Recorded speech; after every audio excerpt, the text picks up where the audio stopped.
생명나무와 선악과 나무. 생명나무와 선악과 나무, 이 두 가지 나무는 실제 나무인가? 아니면 나무를 빙자하여 비유한 것인가? 하나님과 예수님은 옛 비밀한 것을 비유를 베풀어 드러내셨다. 예수님은 자기를 참 포도나무라고 하셨고, 작은 씨를 심어 자란 큰 나무에 새가 깃들이는 것이 천국이라고 비유하셨다. 또 바벨론의 느부갓네살 왕을 큰 나무라고 하였다.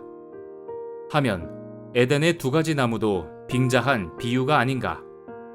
생명나무는 좋은 사람이고, 선악과 나무는 사망의 성분을 가진 악인으로, 두 가지 나무는 나무를 빙자하여 사람을 비유한 것이다. 하면 에덴 동산에 이 같은 악인이 왜 있게 되었는가? 에스겔 28장에 두루왕을 빙자하여 말씀하신 덮는 그룹은 에덴 동산에 있었고 지혜가 충족하였으며 완전한 인이었다. 하나, 이 덮는 그룹이 자기의 지혜와 아름다움으로 인해 교만해져 자기가 하나님이 되고자 하였다. 하나, 사실 그는 천지창조주가 아닌 피조물에 불과한 존재였다.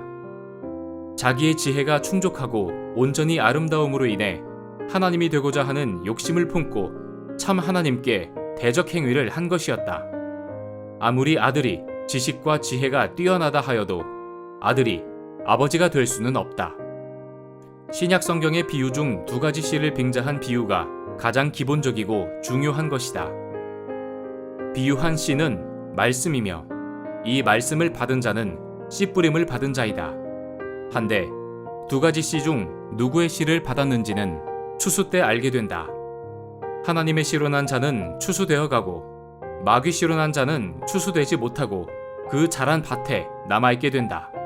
하나, 이 같은 사실이 확실함에도 마귀 씨로 난 자들이 자기의 아버지는 하나님이라고 하면서 추수되어 간 자들을 이단이라고 핍박했다.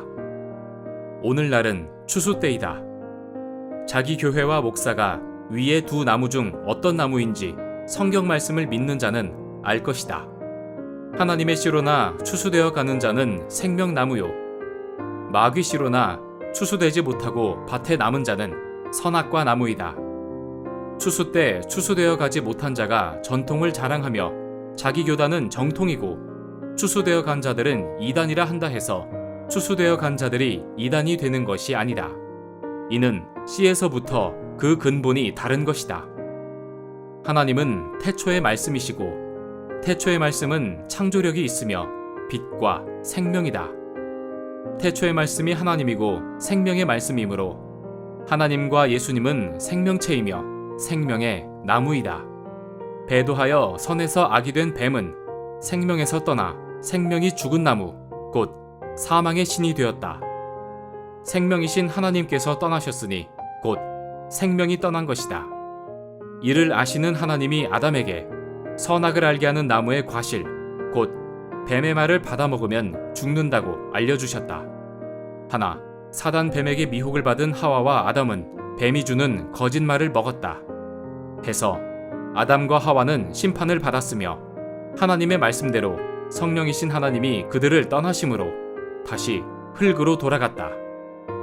창세기 6장 말씀에 본 바 하늘의 하나님의 아들들이 땅의 딸들을 취하여 같은 육체가 되었으므로 하나님은 그 육체에게서 떠나셨다.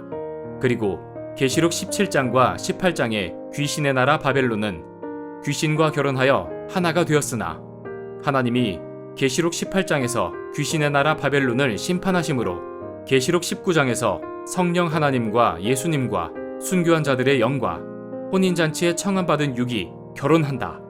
이들이 계시록 20장에서 첫째 부활자가 된다. 육과 신이 하나 되므로 부활이 되고 영생과 천국에 들어갈 수 있다. 생명나무는 하나님과 그 소속이고 선악과 나무는 뱀, 곧 마귀와 그 소속이다. 어떤 나무의 과실을 먹어야 할까? 계시록은 그 답을 알려주고 있다. 계시록 성취 때인 오늘날 달마다 12가지 실과를 맺고 그 잎은 만국을 소성시키는 약재료가 되는 생명나무가 창조되었다. 이 생명나무의 실과를 먹고 영생에 이르도록 하자.